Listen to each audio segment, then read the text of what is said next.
नमस्कार, सगरमाथा प्राइम समाचारमा स्वागत छ। म केशव शर्मा। नमस्कार, म प्रसन्न ढुङ्गाना। सगरमाथा प्राइम समाचार सुरु गरौँ अहिलेसम्मका प्रमुख समाचारबाट। प्रधानमन्त्री केपी ओलीद्वारा राष्ट्रपतिबाट पद तथा गोपनीयताको शपथ ग्रहण, पुरानै मन्त्रीमण्डलको निरन्तरता।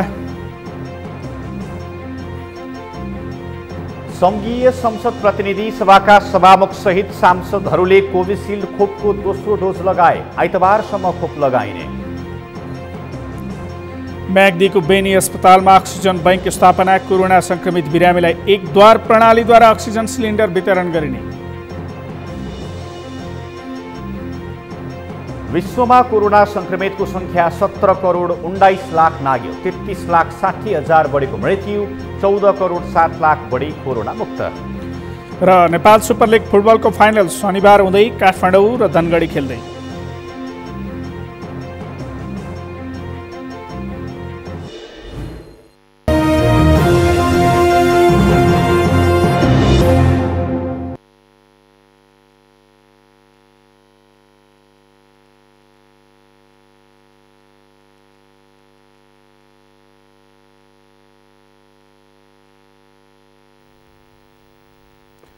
सगरमाथा प्राइम समाचार अब विस्तारमा।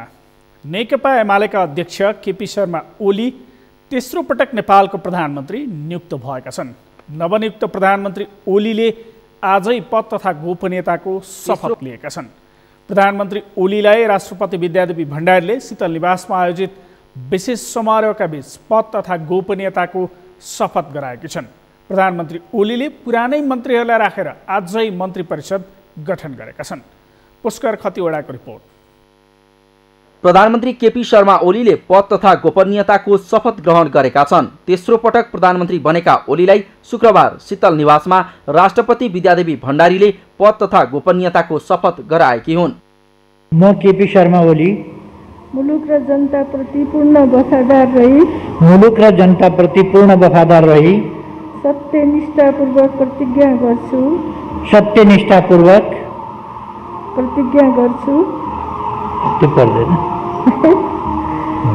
ईश्वर देश र जनताको नाममा शपथ लिन्छु कि नेपालको राजकीय सत्ता र सार्वभौम सत्ता नेपाली जनतामा निहित रहेको नेपालको संविधानप्रति पूर्ण वफादार रहँदै प्रधानमन्त्री पदको कामकाज प्रचलित कानुनको अधीनमा रही मुलुक र जनताको सोझो चिताई कसैको डर नमानी पक्षपात नगरी पूर्वाग्रह वा खराब भावना नलिई ईमानदारीताका साथ गर्नेछु। राष्ट्रपतिबाट शपथ लिएका ओलीले शुक्रबारै सिंहदरबारमा पदभार ग्रहण गरे। पदभारसँगै उनले शुक्रबार नै 21 मन्त्री र 3 राज्यमन्त्री नियुक्त गरेका छन्। नेकपा एमालेका अध्यक्ष समेत रहेका ओलीले यसअघि मन्त्री परिषदका सबैलाई मन्त्री बनाएका छन्। नवनियुक्त मन्त्रीले राष्ट्रपति र राज्यमन्त्रीले प्रधानमन्त्री समक्ष शुक्रबार नै शपथ लिएका छन्। मुलुक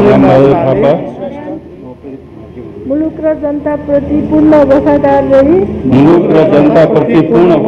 रही सत्यनिष्ठापूर्वक प्रतिज्ञा गर्छु। ईश्वर देश र जनताको नाममा शपथ लिन्छु कि प्रधानमन्त्री ओलीले वैशाख 27मा संसदमा विश्वासको मत गुमाएपछि पदमुक्त भएका थिए। त्यसपछि राष्ट्रपति विद्यादेवी भण्डारीले दलहरूलाई बहुमत पुर्याएर दाबी पेश गर्न 3 दिनको समय दिएकी थिइन्। बिहिबार राति 9 बजेसम्मको समय सीमामा विपक्षी गठबन्धनले बहुमत पुर्याउन नसकेपछि राति 10 बजे राष्ट्रपतिले संसदमा ठूलो दलको हैसियतले ओलीलाई संविधानको धारा 76(3) अनुसार प्रधानमन्त्री नियुक्त गरेकी हुन्। ओली प्रधानमन्त्री बनेको यो तेस्रो पटक हो। पहिलो पटक नेकपा एमालेको प्रतिनिधित्व गर्दै 2072 असोज 24 मा उनी नेपालको 38औं प्रधानमन्त्रीको रूपमा निर्वाचित भएका थिए। त्यस्तै 2074 फागुन 3 गते राष्ट्रपति विद्यादेवी भण्डारीबाट संविधानको धारा 76 को उपधारा 2 बमोजिम उनी दोस्रो पटक प्रधानमन्त्री नियुक्त भएका थिए। यो पटक प्रधानमन्त्री बनेका ओलीले 1 महिनाभित्र फेरि संसदबाट विश्वासको मत लिनुपर्ने संवैधानिक व्यवस्था छ। प्रधानमन्त्रीको राजीनामा मागेको दलले बहुमतको सरकार बनाउन नसकेपछि पुनः प्रधानमन्त्री बनेका ओलीले विश्वासको मत लिन सक्लान्। यसको जवाफ पनि ओलीले अब चाल्ने सत्ता समीकरणले निर्धारण गर्नेछ।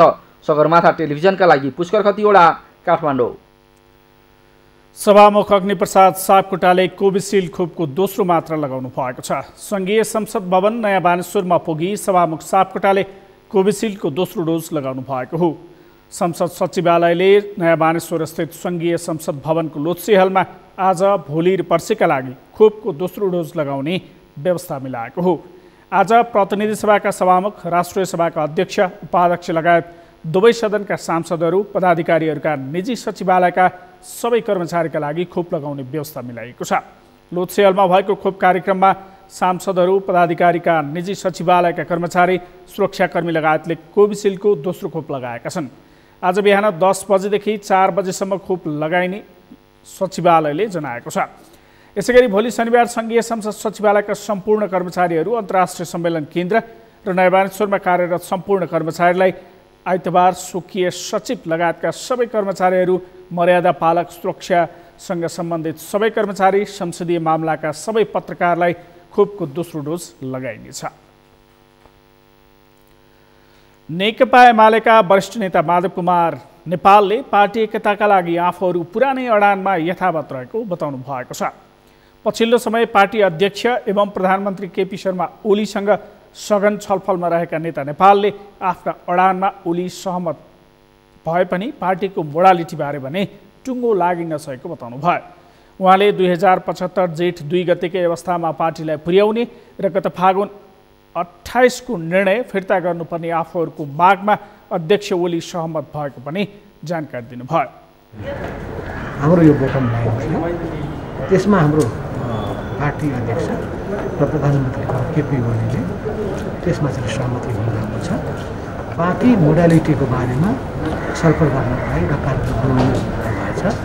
त्यसमा पनि केही स्पष्टताहरूको अझै आवश्यकता पर्ला र त्यसको निम्ति हामी छलफल गर्छौँ।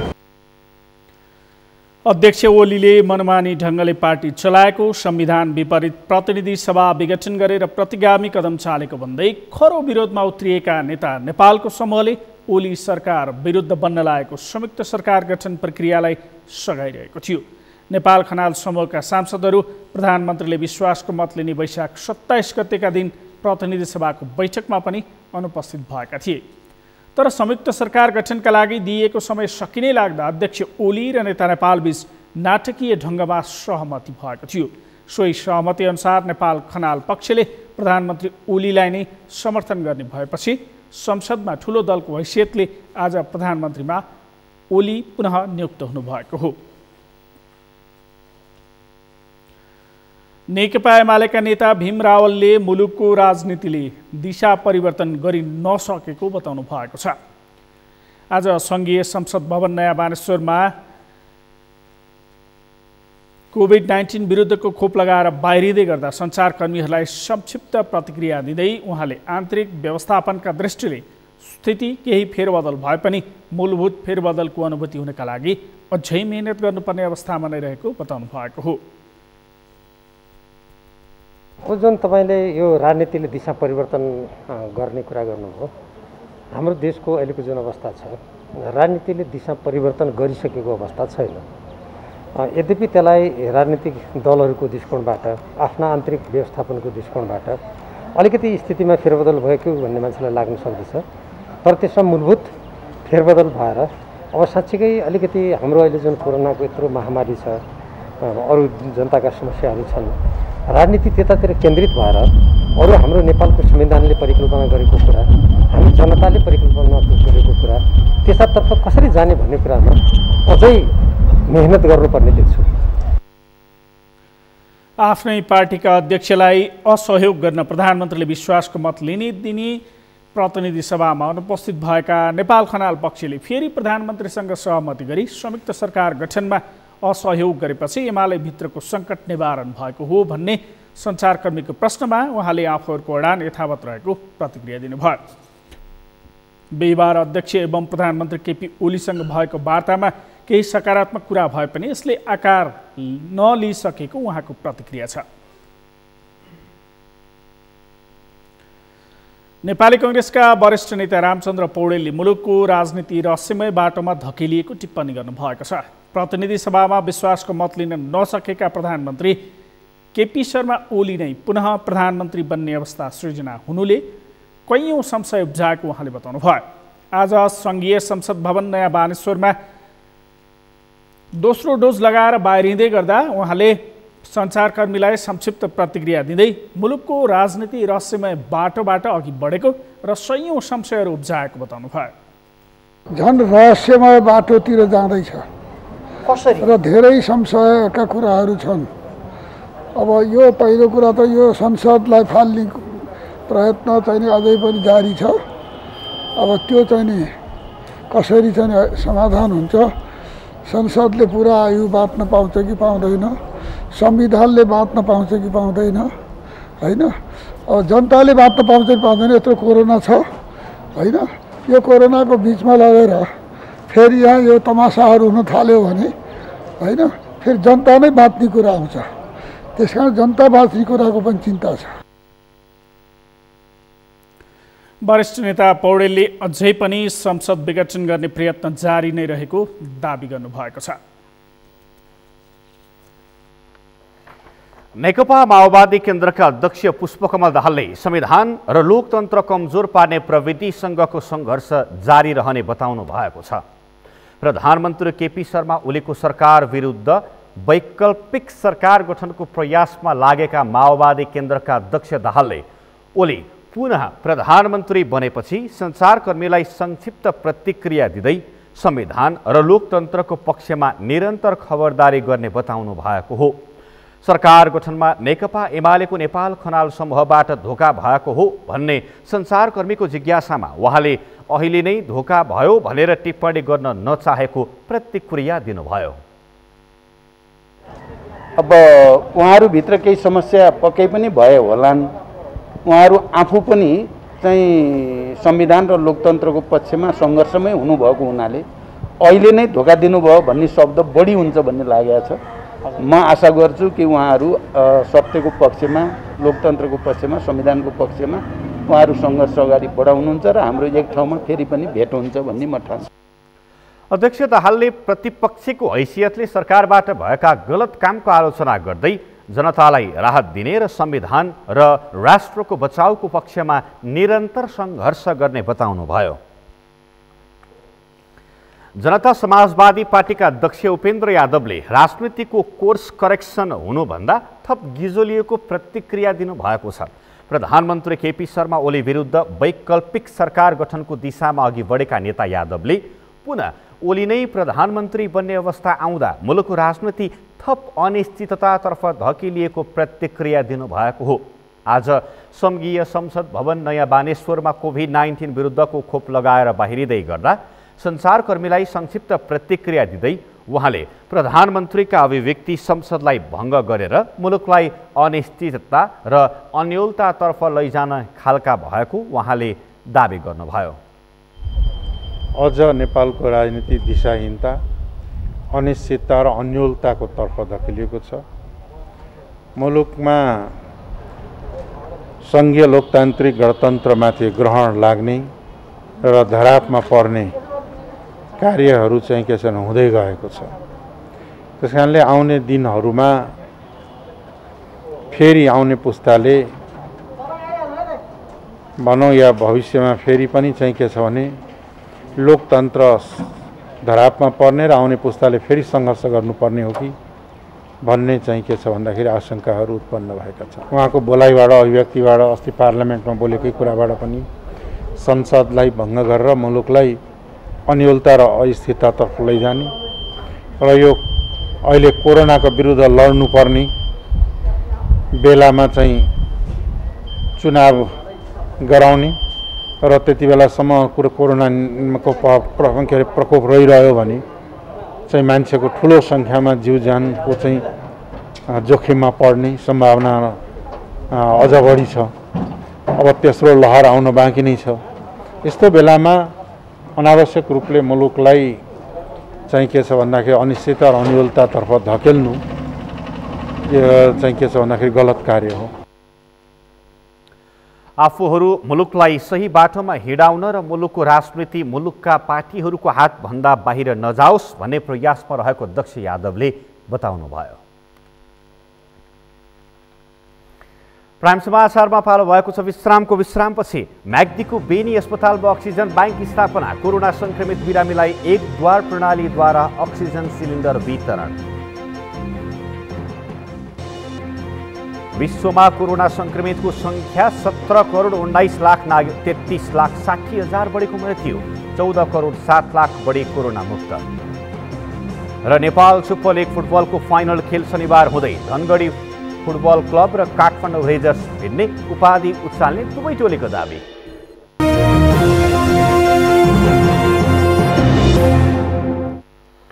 विश्रामपछि सगरमाथा प्राइम समाचारमा पुनः स्वागत छ। अब बाँकी समाचार। कोरोना संक्रमणका कारण नेपालमा पछिल्लो 24 घण्टामा 203 जनाको मृत्यु भएको छ। स्वास्थ्य तथा जनसङ्ख्या मन्त्रालयले आज जानकारी दिए अनुसार देशभरमा पछिल्लो 24 घण्टामा 203 जनाको मृत्यु भएको हो। यो सँगै हालसम्म मृत्यु हुनेको कुल सङ्ख्या 4669 पुगेको छ। त्यसै गरी पछिल्लो 24 घण्टाको अवधिमा 8467 जना कोरोना भाइरस सङ्क्रमित थपिएका छन्। पछिल्लो 24 घण्टामा देशभर 20,998 आरटीपीसीआर र 530 एन्टिजेन परीक्षण गरिएकोमा 8467 जनामा कोरोना संक्रमण पुष्टि भएको मन्त्रालयका प्रवक्ता डाक्टर जागेश्वर गौतमले जानकारी दिनुभयो।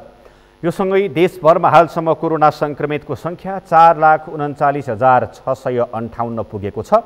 त्यस्तै देशभरमा सक्रिय संक्रमितको सङ्ख्या 1,07,336 जना छन्। काठमाडौँमा 2,458, ललितपुरमा 556 र भक्तपुरमा 335 जना गरी उपत्यकामा 3,349 जना सङ्क्रमित थपिएका छन्। आज देशभर 6,135 जना कोरोना संक्रमण मुक्त भएर घर फर्किएका छन्। 24 घण्टामा संक्रमण मुक्त भएका 6,135 सँगै देशभरमा कोरोना जित्नेको सङ्ख्या 3,27,635 पुगेको छ। यो सँगै निको हुने दर 74.52% रहेको छ।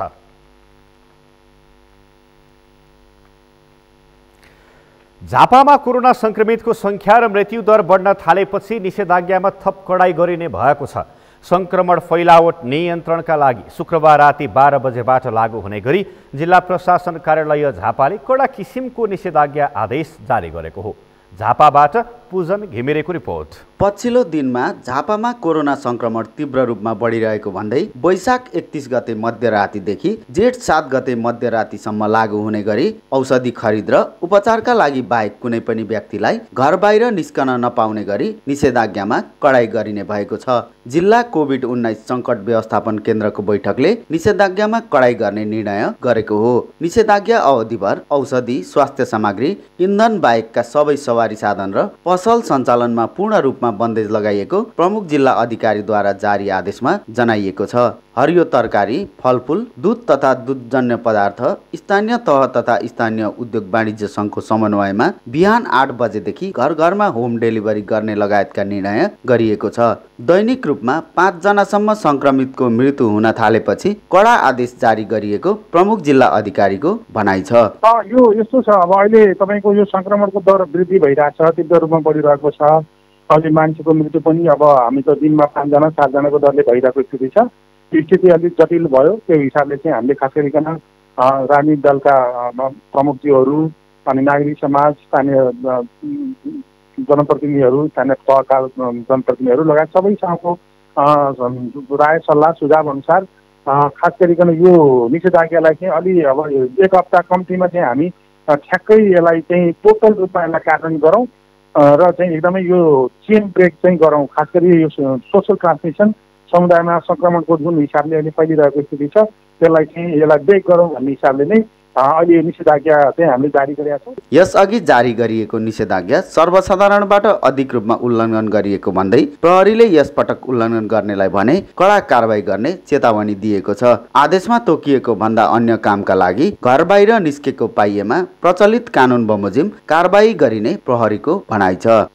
पूर्ण रूपमा लकडाउनको कार्यान्वयन यो निषेधाज्ञाको कार्यान्वयन गर्नलाई खटिनेछौँ र उक्त निषेधाज्ञाको खिलाफमा कसैलाई पनि सर्वसाधारण नागरिकलाई बाहिर नआउनलाई हामी जिल्ला प्रहरी कार्यालयको तर्फबाट अनुरोध गर्न चाहन्छु र उक्त निषेधाज्ञाको खिलाफ कुनै पनि क्रियाकलाप गर्नुहुनेलाई अब हामी प्रहरीले थप सक्रिय भएर संक्रामक रोग नियन्त्रण ऐन 2020 बमोजिम आवश्यक कारबाहीको लागि प्रमुख जिल्ला अधिकारी ज्यू समक्ष जिल्ला प्रशासन कार्यालयमा पक्राउ गरी पठाउने समेतका कार्यहरू अगाडि बढाउनेछौँ।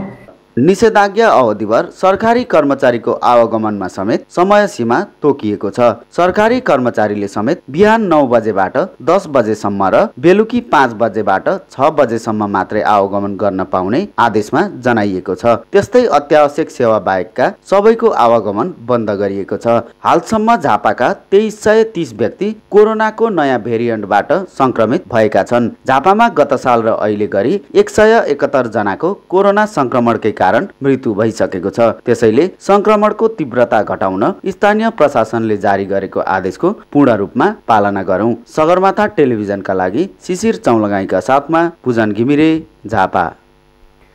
आदरणीय दर्शकवृन्द, देशैभरि नै कोरोना संक्रमितहरूको संख्या बढिरहेको छ। त्यसमाथि पनि सीमासँग जोडिएका त्यस्ता जिल्लाहरूमा जोखिम उच्च रहेको छ।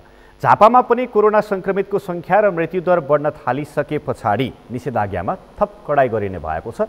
भर्खरै मात्र पनि हामीले रिपोर्ट हेऱ्यौँ। थप जानकारी हामी हाम्रा संवाददातासँग लिँदैछौँ। पूजन घिमिरे प्रत्यक्ष सम्पर्कमा हुनुहुन्छ। पूजनजी। हजुर हजुर प्रसन्नजी, तपाईँको पृष्ठभूमिमा देखिरहेको छु काँकरभिट्टा नाकामा तपाईँ हुनुहुन्छ। विशेष गरी यो जुन आजबाट निषेधाज्ञामा थप कडाई गरिने भएको छ भनिएको छ, अब आज बेलुकाबाट र हिजो अस्तिको तुलनामा के फरक हुनेछ? प्रसन्नजी, पक्कै पनि यो सीमावर्ती जिल्ला झापामा स्थानीय सरकारले गएको वैशाख 19 गतेबाट आंशिक रूपमा निषेधाज्ञा जारी गरेको थियो। तर यो निषेधाज्ञा जारी गरे पनि पछिल्लो समयमा कोरोना संक्रमितहरूको संख्या र मृत्युदर समेत बढ्न थालेपछि आज राति 12 बजेबाट लागू हुने गरी आउँदो आगामी जेठ 7 गतेसम्मका लागि पूर्ण रूपमा निषेधाज्ञाको घोषणा गरेको छ जिल्ला प्रशासन कार्यालय झापाले। यो अवधिमा औषधि, पेट्रोलियम पदार्थ र औषधिजन्य पदार्थ बोकेका सवारीका साधन बाहेक अन्य सवारी साधन र सर्वसाधारणलाई समेत हिन्डुलमा रोक लगाइएको अवस्था। यसैलाई हामीले हेर्ने हो भने पनि झापामा चाहिँ दैनिक रूपमा संक्रमण तीव्र रूपमा फैलिएको कारणले गर्दा नै स्थानीय प्रशासन चाहिँ यो पूर्ण रूपमा निषेधाज्ञा जारी गर्न बाध्य भएको अवस्था छ। प्रसन्नजी, भने जुन हामी यहाँ मेची नाकामा, मेची भन्सार कार्यालय परिसरमा भारतसँगको सीमा काँकरभिट्टामा बोलिरहेका छौँ। काँकरभिट्टाबाट अहिले पनि भारततिरबाट नेपालीहरू नेपाल प्रवेशको सङ्ख्या दैनिक 50 देखि 100 जनासम्म नेपालीहरू चाहिँ भारतका विभिन्न सहरमा कामका लागि गएका नेपालीहरू फर्कने क्रम जारी छ भने अब नेपालका समेत धेरैवटा जिल्लाहरूमा निषेधाज्ञा जारी हुँदाखेरि भारतीय मजदुरहरू, नेपालमा काम गर्ने भारतीय मजदुरहरू पनि अहिले साँझसम्मै पनि भारततर्फ गइरहेको देख्न सकिन्छ। प्रसन्नजी, तपाईँले भर्खरै मात्र पनि भन्नुभयो यतिखेर जो भारतमा गएका थिए उनीहरू चाहिँ फेरि नेपाल फर्किने क्रम जारी नै छ भनेर यहाँले भन्दै गर्दाखेरि उनीहरूको परीक्षण चाहिँ कुन रूपले भइराखेको छ? सिधै सोझै घरसम्म जाने वातावरण हुन्छ कि त्यहाँ, अथवा त्यहाँ नै परीक्षण हुन्छ कि के छ? प्रसन्नजी, अहिले भारतबाट नेपाल प्रवेश यो मेची नाका मार्फत नेपाल प्रवेश गर्नेहरूलाई सुरुवाती अवस्थामा एन्टिजेन टेस्ट गरिन्छ र कतिपयको चाहिँ ज्वरो नाप्ने गरिन्छ र तापक्रम बढी भएमा उनीहरूलाई झापाकै अस्पतालहरूको समन्वयमा उनीहरूको PCR परीक्षण गरेर त्यो पछाडि मात्रै स्थानीय तहसँगको समन्वयमा जिम्मा लगाउने गरिँदै आएको छ भने अन्य स्वास्थ्य स्थिति सामान्य देखिएकाहरूलाई पनि सम्बन्धित स्थानीय तहहरूसँग समन्वय गरेर चाहिँ उनीहरूलाई गन्तव्य अवस्था छ। यस्तै भारतीयहरूलाई भने भारतीयले नै बुझेर लाने गरेका छन्। मेची पुल हुँदै भारतीयहरू सोझै भारत जाँदै आएको परिस्थिति छ। प्रसन्नजी, अब आजको अपडेटको कुरा गरौँ। आज के कति मात्रामा कोरोना संक्रमितहरू थपिएका छन् झापामा? प्रसन्नजी, आज 213 जना नयाँ आज थपिएका सङ्क्रमित सहित झापामा 2465 जना चाहिँ दोस्रो भेरिएन्टको कोरोनाबाट सङ्क्रमित भइसकेको अवस्था छ। त्यस्तै गरेर विभिन्न झापाका विभिन्न सरकारी र निजी अस्पतालहरूमा 269 जनाले चाहिँ उपचार गराइरहेको अवस्था छ भने 27 जनालाई चाहिँ अक्सिजन दिएर उपचार गरिँदै आएको अवस्था छ। त्यस्तै गरेर जेनरल वार्डमा 124 जना, आइसियुमा 49 जना, भेन्टिलेटर र एसजियुमा 32 जना गरिकन 269 जना मानिसहरू चाहिँ अहिले सङ्क्रमितहरू चाहिँ झापाका विभिन्न अस्पतालहरूमा उपचार गराइरहेको अवस्था छ। प्रसन्नजी, हस्, समग्र जानकारीका लागि यहाँलाई धन्यवाद। जोखिमयुक्त ठाउँमा हुनुहुन्छ, सुरक्षित रूपमा रिपोर्टिङ गर्दै गर्नुहोला। दर्शकवृन्द, उहाँ हुनुहुन्थ्यो झापाका हाम्रा संवाददाता पूजन घिमिरे र त्यहाँ कोरोना सङ्क्रमितको सङ्ख्या र मृत्युदर बढ्न थालेपछि निषेधाज्ञामा आज राति नैबाट थप कडाई गरिने भएको छ। यसै विषयमा हामीले कुराकानी गऱ्यौँ। हामी सगरमाथा प्राइम समाचारमा छौँ। अब बाँकी समाचार। उदयपुरको चौदण्डी गढी नगरपालिका 6 धारेमा रहेको उदयपुर कोभिड अस्पतालमा उपचाररत उदयपुरका कोभिड सङ्क्रमितहरूलाई आज स्वास्थ्य सामग्री वितरण गरिएको छ। दोस्रो चरणको कोरोना भाइरसको सङ्क्रमण दिन प्रतिदिन बढ्दै गएको उदयपुरमा कोरोना सङ्क्रमितहरूलाई राखेर उपचार गराइँदै आएको कोभिड अस्पतालका बिरामीहरूलाई स्वास्थ्य सामग्री हस्तान्तरण गरिएको हो। उदयपुर कोभिड अस्पतालमा उपचाररत जिल्लाका विभिन्न स्थानका कोरोना सङ्क्रमितहरूको इम्युनिटी पावर बढाउने आयुर्वेदिक औषधिदेखि पिपी सेट, मास्क, खाद्यान्न, सेनिटाइजर, ग्लोभ्स, सेनिटरी प्याड र फलफुल हस्तान्तरण गरेको हो।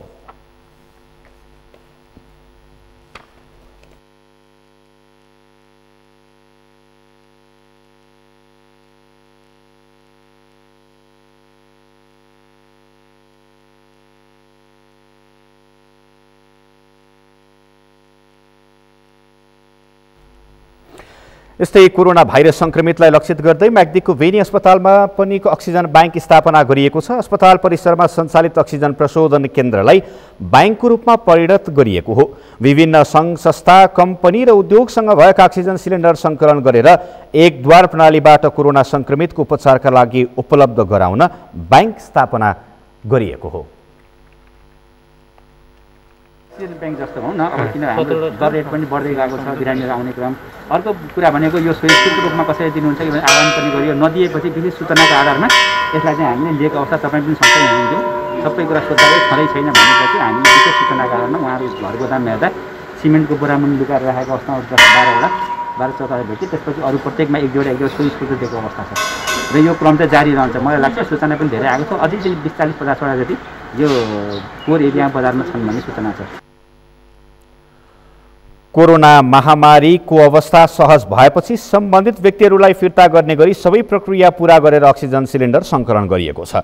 यसैबीच बिहिबार नेपाल विद्युत प्राधिकरणको सहायक कम्पनी रघुगङ्गा हाइड्रो लिमिटेडद्वारा सञ्चालित राहुघाट जलविद्युत आयोजनाले बेनी अस्पताललाई 20 थान सिलिन्डर उपलब्ध गराएको छ।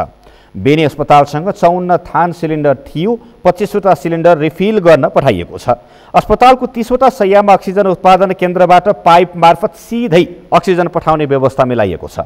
म्याग्दीमा करिब 300 थान अक्सिजन सिलिन्डर भएको अनुमान छ। व्यक्तिका घर तथा पसलमा प्रयोगविहीन अवस्थामा रहेका सिलिन्डर समेत उपलब्ध गराउन अपिल गरिएको छ। विश्वभर महामारीका रूपमा फैलिएको नयाँ भेरिएन्ट सहितको कोरोना भाइरसको सङ्क्रमणले बर्दियामा पनि त्रास फैलिएको छ। पहिलो चरणको भन्दा दोस्रो चरणमा भित्रिएको सङ्क्रमणको दर, मृत्यु दर बढेसँगै त्रास फैलिएको हो। यो सँगै बर्दियामा निषेधाज्ञामा थप कडाई गरिएको छ। मोले गोडियाको रिपोर्ट। लुम्बिनी प्रदेशको किनारमा रहेको बर्दिया जिल्लामा सङ्क्रमणको दर बढेसँगै जारी निषेधाज्ञालाई थप कडा बनाइएको छ। जिल्ला विपद व्यवस्थापन समितिको बैठकले वैशाख 13 गतेदेखि जारी निषेधाज्ञा जेठ 10 गतेसम्मका लागि लम्ब्याएको छ। सङ्क्रमण दर बढेसँगै बर्दियाका ठूला बजारहरू सुनसान देखिएको छ भने ग्रामीण क्षेत्रका नागरिकमा त्रास फैलिएको छ। सबैतर्फ ठप्प हुँदा समेत सङ्क्रमण नरोकिनाले नागरिकहरूमा त्रास फैलिएको हो। साह्रो पारेको छ, आवत जावत बन्द पारिएको छ, ब्याङ्किङहरूमा जान पाइँदैन, आर्थिकमा धेरै प्रब्लम आइरहेको छ, मान्छेहरू तनाव भइरहेछन्, यता जाने कि उता जाने के गरेर हुन्छ भन्नेमा एकदमै डरको त्रास फैलिएको छ। चारैतिर के भयो भने बन्द ठप्प भएर गर्दा मान्छेलाई दिनरात कसरी गुजारा गर्ने हो भन्ने साह्रै समस्या परिरहेको छ। छिमेकी जिल्ला बाँकेसँग सीमा जोडिएको मानखोलाबाट आवजावतमा समेत कडाई गरिएको छ।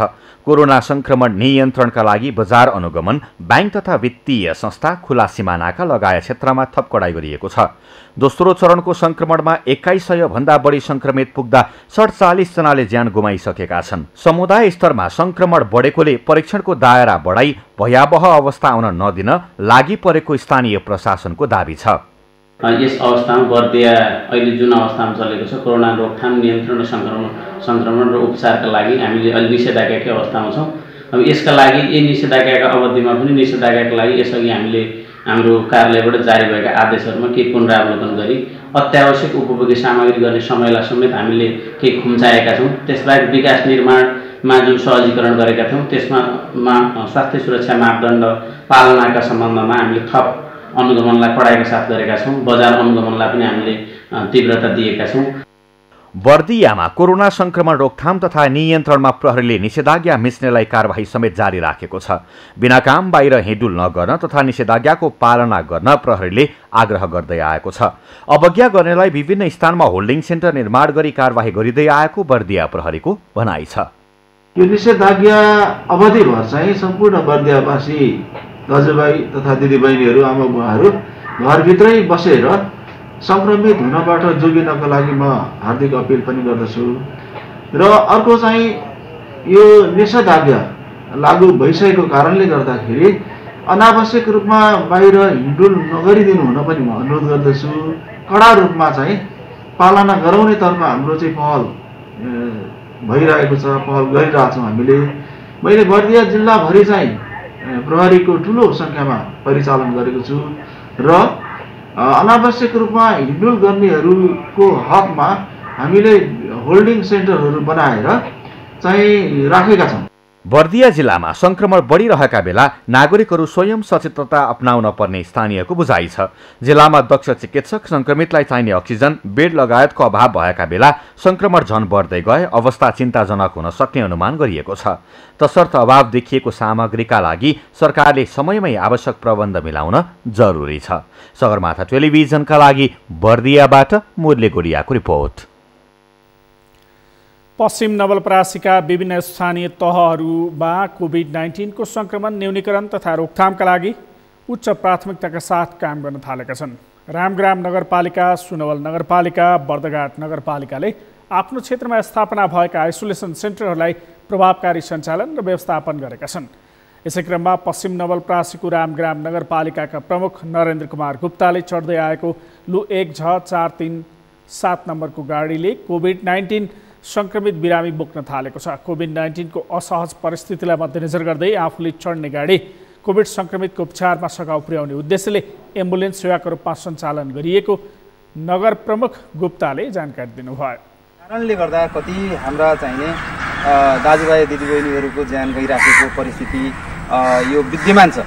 अहिले एम्बुलेन्स चाहिने यति अपरिहार्य यो परिस्थितिको लागि भएको छ जुन हामीले अन्यत्र व्यवस्था अहिले तत्काल चाहिने गर्न नसक्ने परिस्थिति देखिराखेका छौँ र एम्बुलेन्स अहिले जति चाहिने प्रभावकारी ढङ्गबाट सञ्चालनमा आएर नागरिकलाई सेवा दिनुपर्ने हो त्यो नभइदिएको कारणले गर्दा रामग्राम नगरपालिका आफ्ना नागरिकहरूको जीवन सुरक्षा दिनको लागि, जीवनको रक्षा गर्नको लागि आफू चढ्दै आएको रामग्राम नगरपालिकाको तर्फबाट जुन एउटा सवारी थियो त्यो सवारीलाई हामीले आजैको मितिबाट एम्बुलेन्स हाम्रा आम नागरिकलाई सेवा दिनको लागि एम्बुलेन्स सेवाको रूपमा हामीले यसलाई अगाडि सारेका छौँ।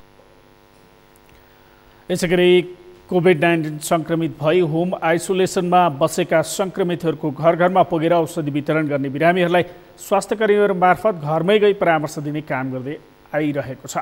नगरपालिकाले यस अगावै रामग्राम नगरपालिका वडा नम्बर 4 जितपुर स्थित पाल्ली बहुमुखी क्याम्पसको भवनमा अक्सिजन सहितको 20 शय्याको आइसोलेसन सेन्टर सञ्चालनमा ल्याएपछि कोरोना संक्रमितले सेवा लिँदै आएका छन्। यसैगरी जिल्लाको सुनवल नगरपालिकामा 10 बेडको आइसियु सेवा सहितको सञ्चालन आइसोलेसनमा ल्याएको छ।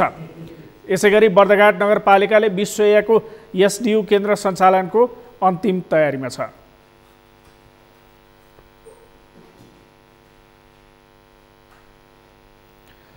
इस्लाम धर्मावलम्बीहरूको ठूलो पर्व ईद आज देशभरिका मुस्लिम समुदायले मनाएका छन्। हरेक वर्ष धुमधामका साथ मनाइने यो पर्व यस वर्ष भने कोरोना भाइरसका कारण सामाजिक दूरी कायम गरेर घरमै मनाइएको छ। बाँकीबाट मधु पौडेलको रिपोर्ट। सामाजिक सद्भावको सहर नेपालगञ्जमा विगतका वर्षहरूमा विभिन्न मस्जिद र बिपिचोक स्थित ईदगाहमा ठूलो संख्यामा मुस्लिम समुदायका व्यक्तिले सामूहिक नमाज पढ्ने गरेका थिए। जिल्लाका विभिन्न स्थानबाट सामूहिक रूपमा नमाज पढ्न आएका मुस्लिम धर्मावलम्बीको घुइँचोले सुर्खेत रोडमा समेत केही समय सडक नै अवरुद्ध हुने गरेको थियो। मुस्लिम धर्म मान्ने मात्र नभई हिन्दू समुदायका व्यक्तिहरू समेत एकापसमा अँगालो हालेर ईद मुबारक भन्दै शुभकामना आदान प्रदान गर्दथे। तर यस वर्ष नेपालगञ्जमा कोरोना भाइरसको संक्रमण समुदाय स्तरमै फैलिएको हुँदा ईदको कुनै रौनक रहेन। यसअघि मुस्लिम समुदायले धुमधामले मनाउने सबैभन्दा ठूलो पर्व ईद घरभित्रै सीमित भएको छ। गर्दा धेरै कुराहरूको प्रभावित पारेको छ। हाम्रो ईदमा पनि जुन तरिकाले हामी मनाउँदै आएको छौँ पहिला हैन 2 वर्ष अगाडिदेखि नै हैन त्यो हिसाबले चाहिँ भएन। अब किनभने अब हाम्रो देशलाई ठुलो त्यस्तो भएको छ, अहिले कोरोना प्रभावित भएको छ हैन। सबै ठाउँमा मान्छे मरिरहेको छ। त्यस कारणले हामी आफ्नो घरमा बसेर नमाज पढेर हैन आफ्नो घरभित्रै आफ्नो परिवारसँग रमाएर हैन मनाउने चाहिँ गरेका आज। कोरोना भाइरसको संक्रमण बढ्दा अहिले बाहिर निस्कने अवस्था छैन। प्रार्थना गर्न थोरैको संख्यामा मस्जिदमा उपस्थित भएका छन्। सबैलाई कोरोना भाइरसबाट सुरक्षित राख्नका लागि प्रार्थना गरिएको छ। कोरोनाको महामारीले गर्दा हामी चाहिँ आफ्नो घरमा नै ईद मनायौँ अनि नमाजको लागि मस्जिदमा थोरै मान्छे ठाउँ-ठाउँमा पढ्ने गरेका छौँ र हाम्रो चाहिँ मस्जिदमा हामी नमाज पढ्दाखेरि हामीले चाहिँ ईश्वरलाई त्यही प्रार्थना गर्छौँ कि यो हाम्रो देशबाट होइन कि बल्कि विश्वबाट चाहिँ यो कोरोना समाप्त होस् अनि शान्ति मिलोस्। घरमा बसेर मनाइरहेछ त्यो त खासै के होइन, कहीँ जान पनि मिलेन, जान पनि उचित भएन। कोरोना भाइरसले पर्वको रौनक मात्र लुटेको छैन, धेरैले आफन्त समेत गुमाएका छन्। मुस्लिम जनप्रतिनिधिले आइसोलेसनबाटै प्रार्थना गरेका छन्। हामी 2078 ईद सम्पूर्ण देशवासीहरूको लागि शुभकामना दिन चाहन्छु र आज हामी आफ्नै होम आइसोलेसनमा बसेर क्वारेन्टिनमा बसेर मुस्लिम समुदायहरूले आफ्नो घरमा बसेर ईदको नमाज पढेर अनि ईद मनाएका छन् र पहिला जस्तो हर्ष उल्लास छैन। किन छैन, हामी धेरै आफन्तै गुमाएको छन्, देश बेहाल छ। अब पर्व हो तर यसलाई धेरै हामी खुसीको हिसाबले मनाएको छैन, एउटा परम्परा छ, त्यही फर्मेटिभ कुरा गरेर हामी मनाएका छौँ। इस्लाम धर्मगुरुहरूले पर्वलाई कोरोना संक्रमणबाट सुरक्षित हुँदै मनाएका छन्। उनीहरूले सरकारले निर्देशित गरेका स्वास्थ्य सम्बन्धी नीति नियमको पालना गर्दै सामाजिक दूरी कायम गरी घरमै पर्व मनाउन सम्पूर्ण मुस्लिम समुदायलाई आग्रह पनि गरेका छन्। त्यसको लागि अब जस्तो निर्देशन थियो सरकारको तर्फबाट या स्थानीय प्रशासनको तर्फबाट कि जतिजना त्यहाँ मस्जिदमा कारितहरू छन्, कमिटीको मानिसहरू या वहाँका गर्ने खाना पकाउने, किनभने यो मदरसा पनि छ। जस्तो मदिना मस्जिदमा तपाईँ जानुभयो, यहाँ हाम्रो बरकातिया मदरसा छ, फैजुल नबी जामा मस्जिदमा छ, गौसिया छ, वहाँ अनाथालय पनि छ। त्यसमा बालबालिकालाई खानापिना पनि दिन्छ। केही बालबालिका चाहिँ होस्टलमा बस्छन्, तर त्यो काम गर्ने मान्छे 20-25 जना मात्रै यो शारीरिक दूरी बनाएर बढी भेला नगर्ने मात्रै उतिले आफ्नो पुरा गर्ने, अरू बाँकी मानिसहरूले आफ्नो आफ्नो घरैमा मनाउने करके हामीले यसै तरिकाले यो पर्व मनाएको छ। इस्लाम धर्मावलम्बीहरूका मान्यता अनुसार ईद मुस्लिम धर्म मान्नेहरूको ठूलो पर्व हो। अहिले खुला रूपमा ईद मुबारक भन्न सकिएको छैन। धुमधामसँग धेरैको संख्यामा मस्जिदमा जम्मा भएर मनाइने पर्व अहिले घरभित्र सीमित हुन पुगेको छ। धुमधामसँग नमनाए पनि घर घरमा सामाजिक दूरी कायम गर्दै यो पर्व मनाइएको छ। सबैलाई ईद पर्वको शुभकामना। सगरमाथा टेलिभिजनका लागि बाँकेबाट मधु पौडेलको रिपोर्ट। सगरमाथा प्राइम समाचारमा पालो भएको छ विश्रामपछि। विश्वमा कोरोना संक्रमितको संख्या 17,19 लाख नाग्यो, 33,60,000 बढीको मृत्यु। र नेपाल सुपर लिग फुटबलको फाइनल खेल शनिबार हुँदै धनगढी र काठमाडौँ खेल्ने, उपाधि उचाल्ने दुवै टोलीको दाबी।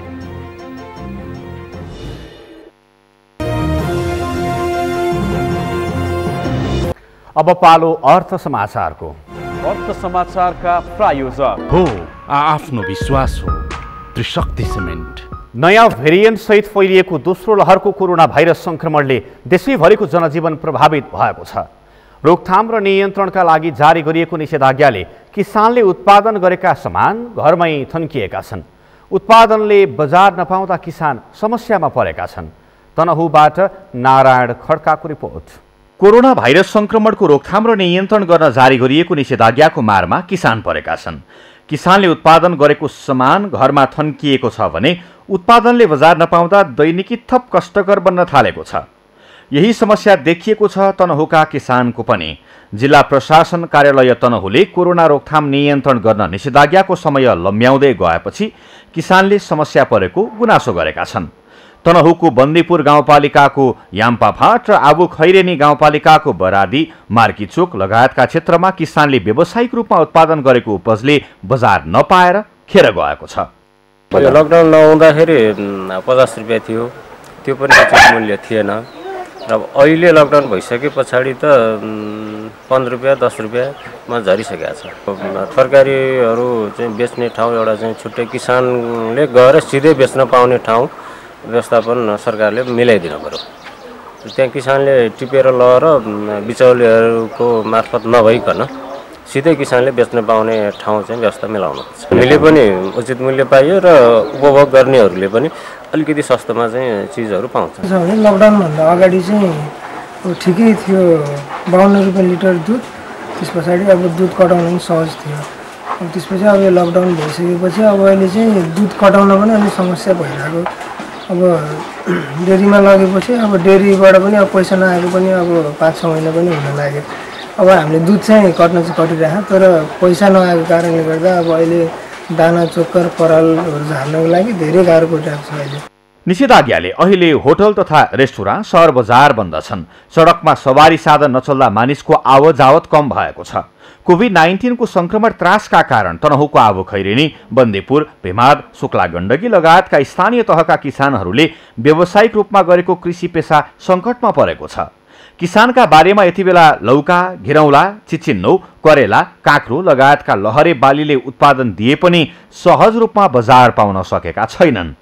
बजारीकरणको व्यवस्था गर्ने र समयमा अब त्यो सामानहरू पाउने, जस्तै अब पराल, चोकर, दाना लगायत बिउ, मल यो समयमा पाउने हो भने सम्बन्धित पालिकाले, सम्बन्धित निकायले त्यस्तो व्यवस्था मिलाइदिने हो भने किसानलाई सहज हुने थियो। मुख्य कुरो बजारको व्यवस्था नहुँदाखेरिमा धेरै समस्या परेको छ।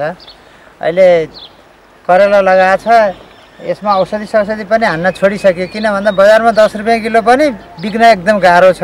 किसानले त उत्पादन गरिदिएको छ। कोभिडको महामारीमा पनि समय दूरी कायम गरेर सरकारको चाहिँ नियम पालन गरेर बजारसम्म पुर्याइदिने काम त गरिदिएको छ। तर बिचमा चाहिँ सरकारले पनि त हेरिदिनु पर्यो।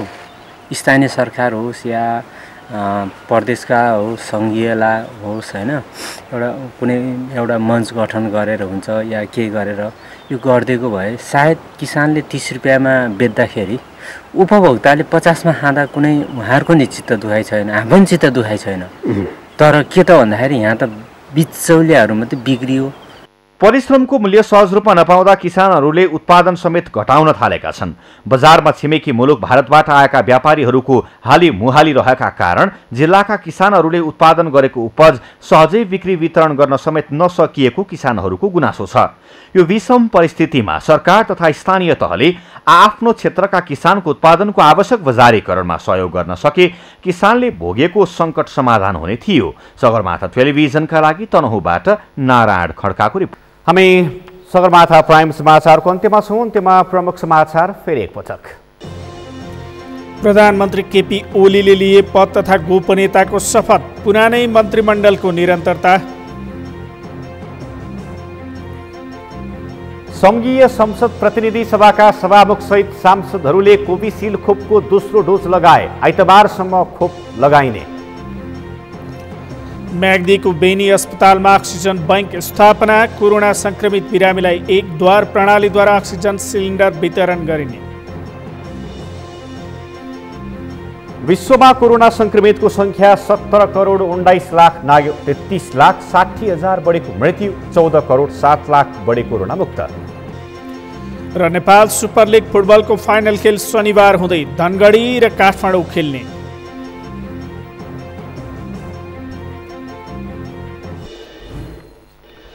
सगरमाथा प्राइम समाचार अहिलेलाई सकियो। तपाईँ समाचार बुलेटिनका साथै सगरमाथा टेलिभिजनका सम्पूर्ण कार्यक्रम www.sagarmatha.tv मा पनि पढ्न र हेर्न सक्नुहुनेछ।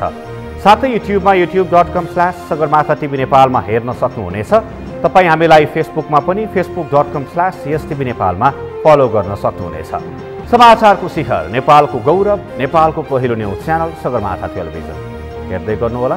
नमस्कार। नमस्कार।